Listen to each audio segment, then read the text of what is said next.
Akkam jirtu dhaggeeffattoota shaalloo Oromoo hundi keessan share, like, comment, subscribe gochuu hin dagatinaa. Sagantaa kana yeroo yeroodhaan fooyyessaa deemaa jira. Share, like, comment, subscribe gochuun keessan immoo kana caalaa jabeessee akka hojjedhuu fi sagantaa biraallee akka dabaluu na taasisa waan ta'eef share, like, comment, subscribe gochuu hin dagatinaa isiniin jedha. Ani shaalloo Oromooti.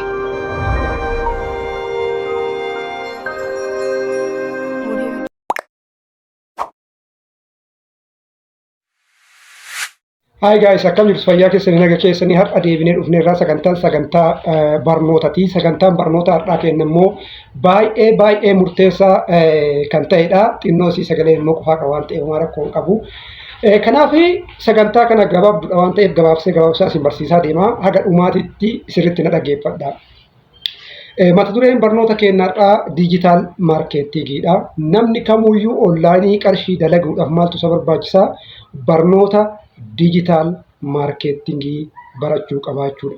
Barnoota diijitaal maarkeettingii eessarraa argatawattan akkasuma kun yuutuubii akkanatti firii koorsii kanneen erga barateen boodatti dirqama yuunivarsiitii galuu qabu. Akkatti firii koorsii akkana kanneen erga hordofaman boodatti diijitaal maarkeettingii barachuu ni danda'a. Diijitaal maarkeettingii yoo barate immoo faayidaa guddaa isaa qabaachuudha. Yeroo ammaatti duraan namni inni biizinasii karaa adda addaatiin promoot godhataa, karaa adda addaatiin gurgurataa. Yeroo ammaatti immoo karaa interneetiin dirqama ta'ee jira waan ta'eef diijitaal maarkeetingii dhageeffachuun dirqama jechuudha. Kanaaf sagantaa koorsii jalqabaati waan ta'eef haga dhumaatti akka isin dhageeffattan abdiin qaba. Barnoota gabaabduu bareedduu akka argattan illee abdiin qaba jechuudha. Jalqabarraa gaafii lama deebifnaa jechuudha. Inni jalqabamaa inni what does means digital marketing? Digital marketing jechuun maal jechuudha? What does mean digital marketing? Jalqabumaayyuu digital marketing gaafa jennu maal jechuudha? Afaan Oromootiin gaafa isinitti himu. Digital marketing is the way of promoting, selling products in the service online. Gabaabsee isiniif jechuudha. Meeshaa wayii qabdaa yookaan immoo tajaajila gurgurachuu barbaaddaa. Tajaajila keessan karaa onlaayiniitiin gurguratti taanaa yookaan immoo promoot beeksifatti taananii diijitaal maarkeettingiidha jechuudha. Waan addaan qabu namni amma diijitaal maarkeettingii eebalu diijitaal maarkeettingiidhaan eebbifamee akkas ta'e nasiinki. Namni kamuyyuu barachuu ni danda'a jechuudha. Koorsii gabaabaadhaa, koorsii ifaadhaa.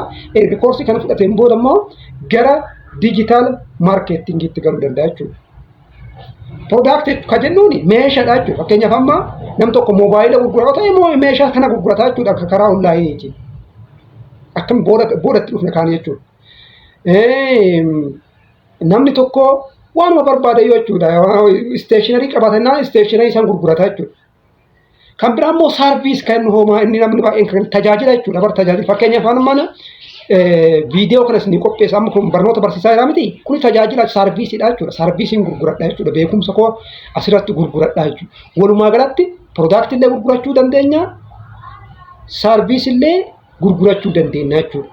Kanaaf diijitaal maarkeetting jechuun meeshaa yookaan immoo tajaajila kenna karaa onlaayiniitiin gurgurachuu jechuudha. Gabaabumatti kanas gabaabsaa jechuudha. Kan itti aanu what is the advantage of digital marketing? Eega hiika isaa beekneen booda maali faayidaan isaa kan jedhu ilaallaa jechuudha. Wanni isin beekuu qabdani addunyaa kanarratti yeroo ammaa internet user yoo ta'e jechuudha. Fayyadamtoonni internetii akka addunyaa kanaatti meeqa hojjetanii 5.4 biiliyeena 5.4 addunyaa kanarraa internetii fayyadamaa jechuudha.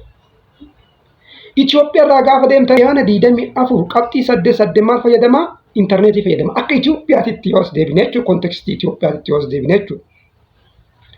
Kana keessa immoo sooshaal miidiyaa kan fayyadamu jechuudha.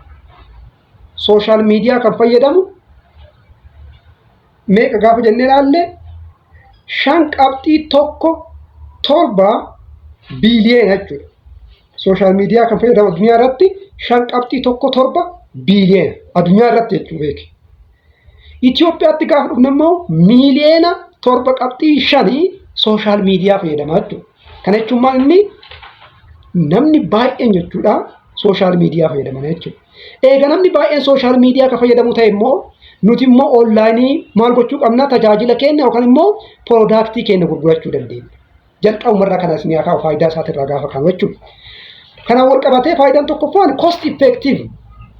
Cost effective jechuun gatiin isaa kanneen akka raadiyoo irratti beeksifnuutiin, kanneen akka gaazexaan beeksifnuutiin, kanneen biraati yoo wal bira qabne baay'ee xiqqaadha jechuudha. Baay'ee xiqqaadha. Baay'ee xiqqaadha cost effective dha jechuudha.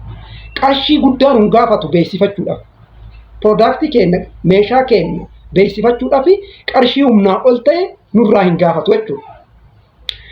Kan biraa immoo easily monitoridha. Salphumatti hoogganuu dandeetta. Salphumatti hoogganuu dandeetta. Gadi lakkiftaa meeshaa barbaachisan piroodaaktii kee gadi lakkiftaa nama meeqatu laayik godhee engaajimentii isaa jechuudha.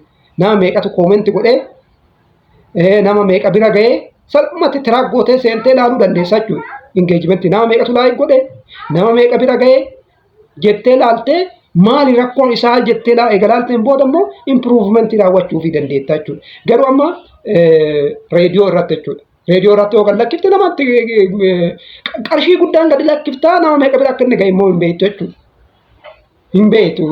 Meebii riisarchii yoo goote malee riisarchii gabaabaa yookaan immoo barreeffama gabaabaa gooteen booda akkasitti ilaalteen alatti hin beektu jechuudha. Garuu kun salphumatti nama bira niwuspeepar irratti illee goote illee akkasumatti jechuudha. Kanaaf amma maaltu filatamaa jira? Onlaayin maarkeettiin baay'ee filatamaa jira jechuudha. Kan biraa immoo increase reach. Increase reach jechuun immoo namoonni inni bira ga'u wide range bira ga'a jechuudha. Nama bal'aa bira al tokkochatti ga'uu danda'a jechuudha. Amma reediyoo fudhattee televezyiinii fudhattee namoonni baay'een ilaaluu dhiisuu danda'a. Kun immoo nama baay'ee bira ga'uu danda'a jechuudha. Salphumatti jechuudha. Kan biraa immoo target audience kan jedhu nama barbaadde bira. Fakkeenyaaf ati mana dabbasaa hojjetta taanaan dubartii biraan geettaa jechuudha. Mana kosmootiksii hojjetta taanaan dubartii biraan geettaa jechuudha. Surree dhiiraa gurgurta jennaan dhiira biraan geettaa saalan umriin adda baafteetiin nama barbaaddeef biraan ga'uu hin dandeetta jechuudha. Saalalleen umriilleen waa hundaanuu nama barbaadde biraan salphumatti maal gochuu dandeetta? Nama barbaadde biraan waan ga'uu dandeettaa fi onlaayin maarkeettingiin yeroo ammaa jechuudha baay'ee filatamaadha waan kanaaf namni hunduu jechuudha barnoota kana barachuu qaba.